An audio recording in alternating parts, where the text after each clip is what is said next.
They told her to bring the coffee. That was her first job, her only job, to be a shadow in a room where giants made history.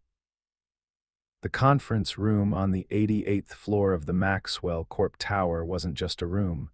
It was a cathedral of glass and steel, built to worship at the altar of capital. Sunlight, sharp and unforgiving, sliced through the floor-to-ceiling windows, glinting off the chrome legs of the 30-foot table and the polished faces of the men who sat around it. They were closing the biggest merger in the company's history, a multi-billion-dollar deal that would rewrite the future of telecommunications. The air was thick with the scent of expensive cologne, old leather, and the electric hum of victory. And in the corner, almost perfectly still, stood Imani Washington. She was 23, a legal intern on a scholarship, the only black face in the room. She was there to be invisible.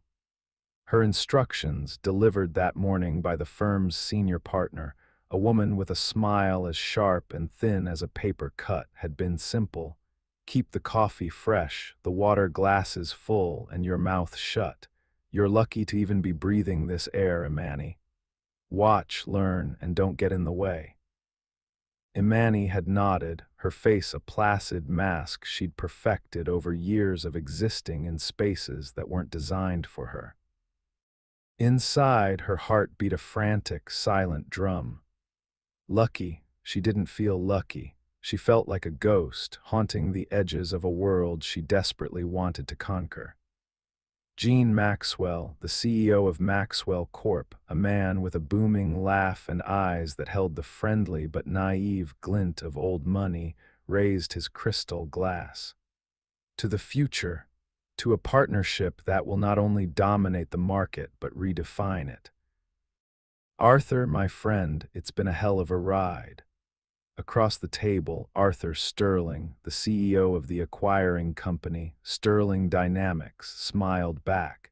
It was a predator's smile, all teeth and practiced warmth. He was handsome, silver-haired, the kind of man who could sell a hurricane to a coastal town. To us, Gene, may our shared vision be as profitable as it is revolutionary. The room erupted in a chorus of low, appreciative laughter.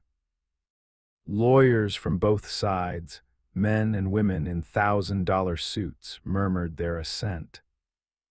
They were all sharks, sleek and well-fed, circling the scent of blood in the water, only this time the blood was ink and the kill was a signature. Imani moved with quiet efficiency.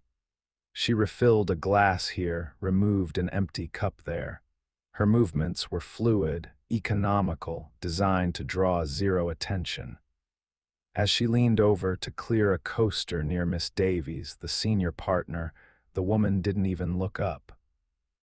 "More coffee, Imani," she said, her voice a low, dismissive hum. "And for God's sake, try not to look so terrified. You're like a deer in headlights." Imani froze for a fraction of a second. The heat of humiliation crept up her neck. Terrified, she wasn't terrified, she was furious. She was a powder keg of ambition and frustration, packed tight and waiting for a spark. She retreated to the service cart, her hands trembling slightly as she lifted the silver coffee pot. Her reflection stared back at her from its polished surface, distorted and fragmented. But behind her own eyes, she saw another face. The ghost of her grandfather, Thurgood Washington, a man who had been one of the first black lawyers to graduate from his university, a man who fought in courtrooms where he wasn't allowed to use the same restroom as his opponents. He had given her his most prized possession on the day she was accepted into law school, a worn, leather-bound copy of the 1934 Securities Exchange Act, its margins filled with his spidery, defiant handwriting. His voice echoed in her memory, a low, steady baritone that had been her anchor her entire life. "They will underestimate you," he had told her, his dark eyes burning with a fire she now felt in her own gut. They will look right through you. They will see your skin, your gender, your youth, and they will dismiss you. Let them. Your power is in the spaces they don't watch. Read everything, Imani, especially the fine print, especially the footnotes, especially the appendices. The devil doesn't hide in the details, he lives there. Imani poured the coffee, her movements suddenly steady, her purpose sharpening to a razor's edge. They had given her a front row seat to the signing, not as a participant, but as a servant. They had made her invisible, and in doing so, they had given her the perfect cover. The final contract was a monument to legal warfare, a stack of paper nearly a foot high, bound in dark blue leather, sitting in the center of the table like a holy text. It represented 6 months of brutal negotiations, hundreds of lawyers, and millions in legal fees. No one was reading it now. It was a trophy, a symbol of the closed deal. The real work, they assumed, was done. Imani's designated role was to manage the signature pages, Appendix D. She was to lay them out, provide the ceremonial pens, and then whisk the signed documents away to be scanned and couriered. It was a glorified secretarial task, meant to make her feel included while keeping her utterly irrelevant. But as she stood by the side table, pretending to organize the pens, her eyes devoured the open pages. The other lawyers were laughing, telling war stories from the negotiation. Mr. Maxwell was reminiscing about a golf game. Arthur Sterling was charming a junior executive. No one was watching her. No one ever did. Her grandfather's words again, the devil lives in the appendices. Her fingers brushed against the thick, expensive paper. The main body of the contract was standard.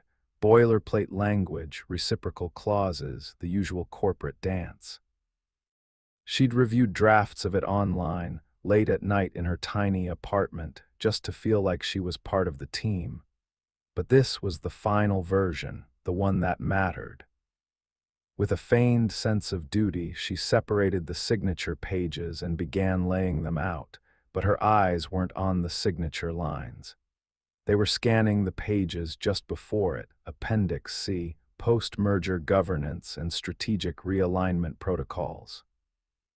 It was dense, filled with jargon designed to be impenetrable, a graveyard of legalese where only the most determined would venture. Her eyes moved faster and faster, her brain, a machine trained by her grandfather's ghost, processing clauses and sub-clauses. It was all there, standard stuff, board composition, shareholder rights. Then she saw it. It was tucked away at the bottom of a page, a single paragraph that looked as harmless as a field mouse. It was titled, simply, Market Fluctuation Contingency. Her breath hitched. Her blood went cold. The clause stated that if the newly merged company's stock price experienced a period of significant volatility, defined as a drop of 15% or more below its initial offering price for 3 consecutive trading days within the first 6 months, Sterling Dynamics would have the unilateral right to trigger a strategic realignment committee. This committee, the clause continued, would be granted temporary majority voting power on the board to stabilize the asset and protect shareholder value. It was a trap door, a beautifully engineered, perfectly legal corporate kill switch. The stock market was fickle. A 15% drop wasn't just possible, it was easily manipulated.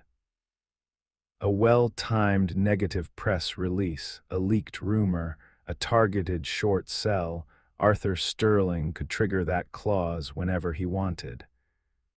And once he did, the Strategic Realignment Committee, which the fine print revealed would be comprised of members appointed solely by Sterling Dynamics, would have total control. They could fire the board, liquidate assets, gut Maxwell Corp from the inside out. Gene Maxwell wasn't getting a partner, he was getting an executioner. Imani looked up.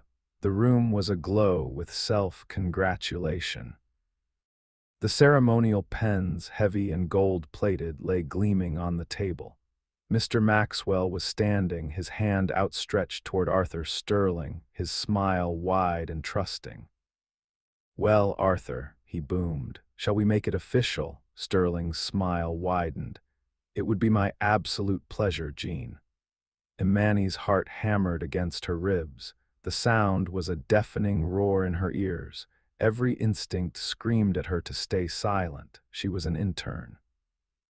A nobody. Speaking up would be professional suicide. They would not just fire her, they would obliterate her. Miss Davis's sneering face flashed in her mind. Don't get in the way. She looked at the contract, at the clause lying in wait like a coiled snake. Then she looked at her hands. On her right palm was a small, pale scar, a faint white line from when she'd fallen out of a tree as a child, trying to see the world from a higher vantage point. Her grandfather had cleaned the wound, stitched it himself, and told her, "Scars are not a sign of weakness, Imani. They are a sign that you fell and you got back up. They are a sign that you are a survivor."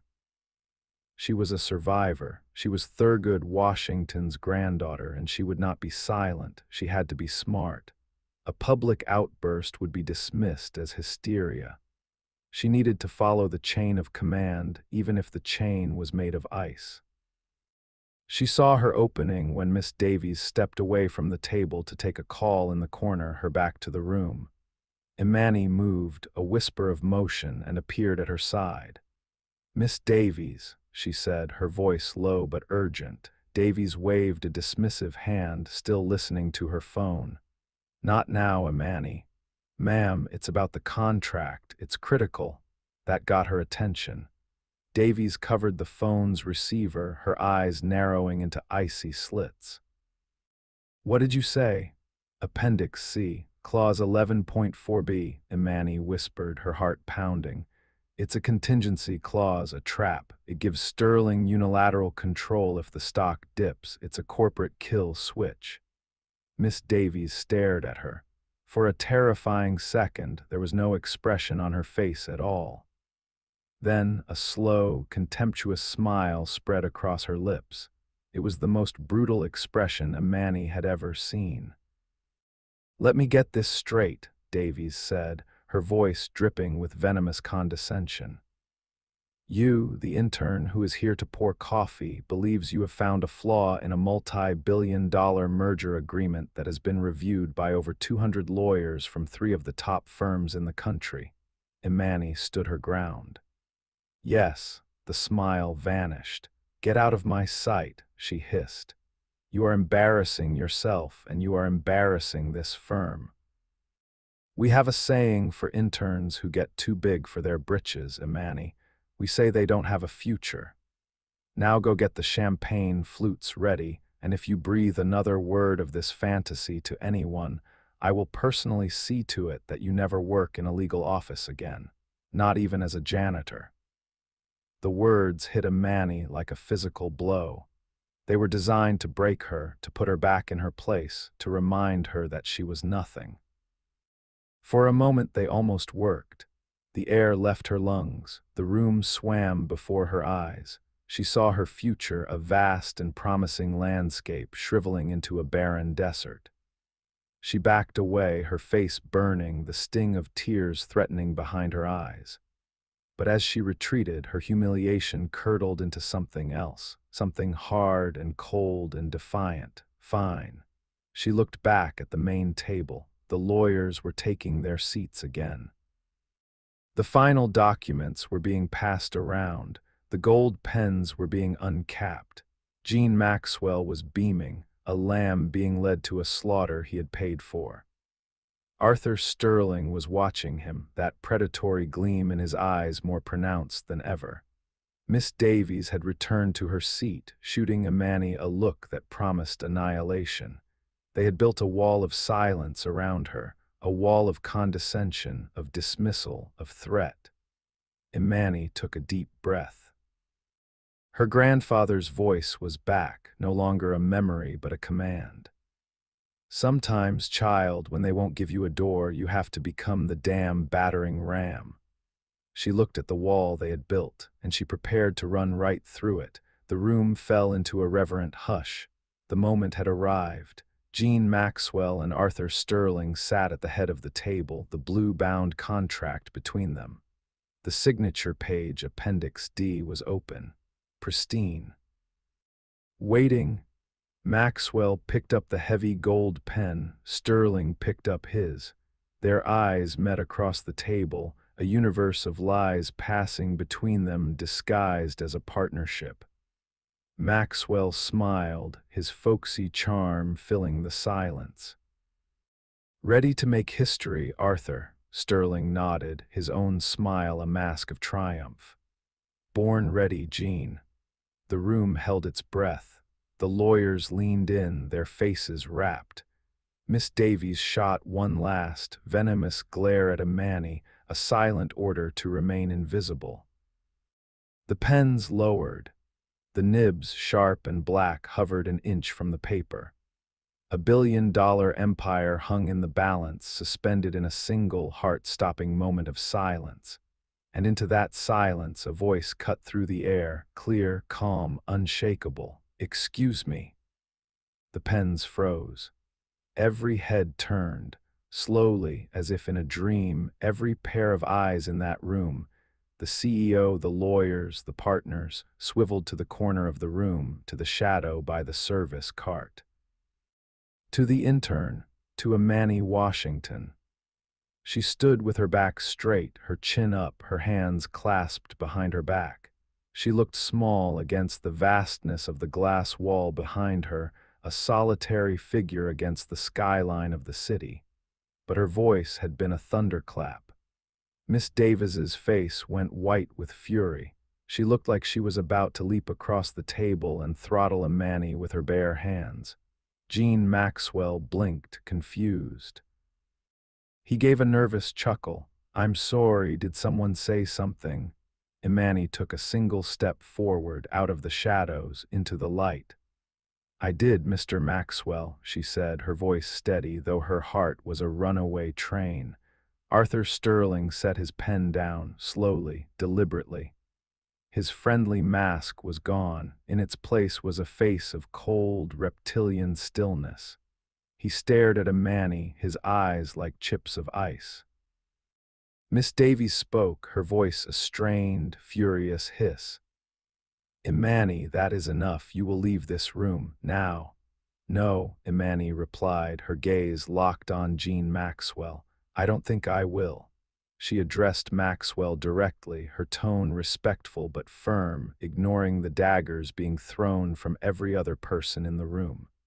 "Sir, I apologize for the interruption. My name is Imani Washington. I'm a legal intern with the firm. And I cannot, in good conscience, allow you to sign that document." A wave of shocked murmurs swept the room. Lawyers looked at each other, their faces a mixture of disbelief and outrage. Maxwell looked utterly bewildered. He glanced from Imani to Miss Davies as if for an explanation. "What is the meaning of this, Patricia?" Miss Davies stood, her face flushed a blotchy red. "Jean, I am so sorry. This is a disciplinary issue, a rogue intern. It will be handled." She turned to Imani. "I told you to be silent," but Imani's focus was a laser beam on Maxwell. "Sir, with all due respect to Miss Davies, this is not a disciplinary issue. This is a survival issue for your company."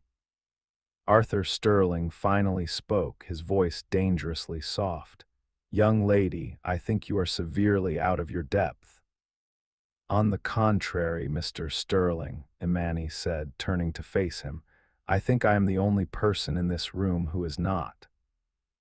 She took another step toward the table. "Please," she said to Maxwell, her voice ringing with a desperate sincerity that cut through the hostility. "Before you sign, I beg you to turn to Appendix C, page 28, Clause 11.4b. The room went dead silent. The clause number hung in the air like a poisoned dart. You could hear the sound of blood rushing in ears, the quiet, frantic shifting of bodies in expensive chairs. The high-paid lawyers, the sharks, the giants of the corporate world, they were all staring at a 23-year-old intern who had just called their bluff in front of everyone. Maxwell, looking more lost than ever, hesitated, and in his hesitation, Imani saw her chance. She pressed on, her voice gaining strength, each word a hammer blow against the wall of their arrogance. "It's called the market fluctuation contingency, sir, and it's a trap." The word hung in the air. Trap. It was an accusation so profound, so audacious, that for a moment no one knew how to react. The spell of the celebratory signing was shattered. Then chaos. A frantic rustling of paper erupted as lawyers on Maxwell's side scrambled for their copies of the contract, their faces etched with a dawning horror. They looked like men who had just been told the ship they were on was not only sinking, but had been designed to do so from the start. Miss Davies was frantically whispering into her phone, her voice a choked, panicked squeak. The other partners from her firm were huddled together, their expressions of smug superiority replaced by pure, unadulterated panic. They had missed it, all of them. Gene Maxwell, his face pale, fumbled through the massive document, his hands shaking. He found the appendix, he found the clause, he read it once, then twice. His jaw went slack. The friendly, naive light in his eyes flickered and died, replaced by the cold, hard glint of betrayal. He looked up, not at the lawyers he was paying millions of dollars, but at Imani. "Explain," he said, his voice a raw whisper. Across the table, Arthur Sterling remained unnervingly still. He hadn't moved, he hadn't reached for the contract. He didn't need to. He knew exactly what it said. His mask of charm had dissolved completely, revealing the frozen, predatory core beneath. His eyes were fixed on Imani, and the look in them was murderous. He had been caught, exposed by a ghost. Imani stepped forward, her voice now commanding the room. "That clause gives Sterling Dynamics the unilateral right to seize control of the board if the company's stock drops 15% for just 3 consecutive days in the first 6 months," she explained, her words sharp and precise. "It's a manufactured crisis trigger. A dip like that can be easily engineered through a targeted short sell, a negative PR leak, any number of tactics. The moment it's triggered, a strategic realignment committee is formed, and according to the sub-clause in 11.4c, that committee's members are appointed exclusively by Sterling Dynamics." She paused, letting the weight of her words sink in. "You wouldn't be merging, Mr. Maxwell. You would be handing Mr. Sterling the keys to your kingdom. He could dismantle this company, sell off its assets, and fire your entire leadership team, and it would all be perfectly legal, signed and sealed by you." A choked sound came from one of Maxwell's lawyers. "My God," he breathed, staring at the page as if it were a venomous snake. "She's right." Gene Maxwell slowly raised his head and looked at Arthur Sterling. The transformation in his face was terrifying. The folksy warmth was gone, burned away by a white-hot rage. "You son of a bitch," he snarled, his voice low and guttural. "You were going to gut me." Arthur Sterling's composure finally cracked. A flicker of sheer fury crossed his face. He stood up, knocking his chair back. "This is an outrage. An intern's paranoid delusion is derailing a multi-billion-dollar deal. Our legal teams approved this." "Your teams approved this." "My teams," Maxwell said, his voice dripping with ice as he glared at his own lawyers who shrank under his gaze, "are about to be fired." He then turned his full attention back to Sterling. "But you put it there, you wrote the damn trap." Sterling pointed a trembling finger at Imani. "This is because of her, a nobody. You're going to listen to her. Maxwell's voice dropped to a deadly calm. "I'm not just listening to her. I'm thanking God for her." He stood, his presence suddenly formidable. He was no longer the naive old man. He was a king whose castle had almost been taken by a Trojan horse. "The deal is off, Arthur. Get out of my building." Sterling stared, his face a mask of disbelief and incandescent rage. He had been so close. He had outmaneuvered the best legal minds in the country, only to be taken down by an intern he wouldn't have trusted to fetch his dry cleaning. He turned, his eyes landing on Amani one last time. It was a look of pure hatred, a promise of retribution. Then, without another word, he stormed out of the room, his own legal team trailing behind him like beaten dogs. The room was left in a state of stunned, echoing silence.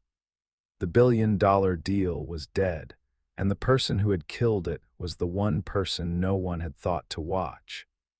The silence that followed Sterling's exit was heavier than the one before. It was the silence of shame, of shock, of a world turned upside down. The high-paid lawyers from Maxwell's side avoided eye contact with everyone. They were shuffling papers, muttering to each other, their authority stripped bare. Miss Davies stood frozen, her face the color of ash. Her career, she knew, was over. She had not only missed the kill shot clause, but had actively tried to silence the person who found it. She had failed on every conceivable level. Gene Maxwell sank back into his chair, his face in his hands. He took a few deep, shuddering breaths. The magnitude of his near-fatal mistake washed over him. He had almost given away his father's company, his entire legacy, for a handshake and a predatory smile. He slowly lifted his head, his eyes scanning the room full of disgraced experts. They had all failed him. Then his gaze landed on Amani, who was still standing near the head of the table, her posture straight, her expression unreadable. In that moment, she was the only person in the room who held any authority. She had been the only one with clarity, the only one with courage. Maxwell cleared his throat. The room, which had started to buzz with panicked whispers, fell silent again. Everyone looked at him. He spoke, his voice hoarse with emotion, but clear. And he wasn't speaking to his lawyers or his partners or anyone else. He was speaking to Amani. "What?" he asked, his voice filled with a raw, desperate humility. "Do you suggest we do now, Miss Washington?" The question was a seismic shift. The power in the room tilted, recentered, and settled squarely on her shoulders. Miss Washington. He hadn't just used her last name, he had given her a title. He had given her the respect that every other person in that room had denied her. It was the quietest, most profound form of revenge. It was the victory not just for her, but for her grandfather, for every underestimated soul who had ever been told to just serve the coffee. Miss Davies flinched as if she had been slapped. Her own CEO, the man she had tried to impress by belittling her intern, was now asking that same intern for legal counsel in front of the entire firm. Amani didn't hesitate. She met his gaze, her own eyes clear and focused. "First," she said, her voice ringing with the authority she had just been granted, "you instruct your legal team to draft a notice of termination for the merger agreement, citing bad faith and attempted fraudulent inducement. Second, you begin immediate internal and external audits to assess how this clause was missed and to ensure no other such vulnerabilities exist. And third," she paused, taking a deep breath, "you file a formal complaint against Sterling Dynamics with the Securities and Exchange Commission." Each point was a nail in the coffin of the old power structure. She wasn't just giving advice, she was dictating the terms of survival. Maxwell nodded slowly, absorbing her words. He looked at his shocked legal team. You heard her. Do it. Then he turned back to Imani, a new light in his eyes. It was a look of profound, unadulterated respect. I have one more question for you, Miss Washington. Sir, when can you start? The aftermath was swift and brutal. Maxwell Corp's press release hit the wires an hour later, announcing the termination of the merger due to irreconcilable differences in corporate governance and ethical standards. The stock market, which had been buzzing with anticipation, reeled. Sterling Dynamics stock plummeted. The SEC complaint, filed the next day, triggered a federal investigation that would haunt Arthur Sterling for years. Miss Davies and the two senior partners who led the merger team were fired before they even left the building. They were escorted out by security, their briefcases in hand, their careers in ruins. Imani stayed. She worked with a new, hastily assembled legal team, walking them through the contract, pointing out other, more subtle vulnerabilities they had missed. She worked with a quiet, fierce intensity, fueled by coffee and the burning satisfaction of being seen, of being heard. Late that night, long after everyone else had gone home, she was alone in the cavernous conference room. The remnants of the failed celebration, empty water glasses, discarded notepads, the billion-dollar contract still sitting on the table, were all that remained. The room was dark, save for the glittering lights of the city outside the glass walls. She walked to the window and looked down at the sprawling metropolis below. It looked different now. Not like a foreign, unconquerable landscape, but like a kingdom she had just helped defend. She saw a reflection in the glass. It was Gene Maxwell, standing in the doorway. He looked older, humbled, but his eyes were clear. They're all gone, he said quietly. I know, she replied. He walked over and stood beside her, following her gaze. My grandfather started this company with a $5,000 loan and a dream. I almost pissed it all away today. He shook his head. How did you see it, Miss Washington? How did you, an intern, see what some of the most expensive lawyers in the world missed? Imani was silent for a moment, then she turned to him. Because they were looking for a fight, she said. I was looking for the truth. And because my grandfather taught me where the devil lives.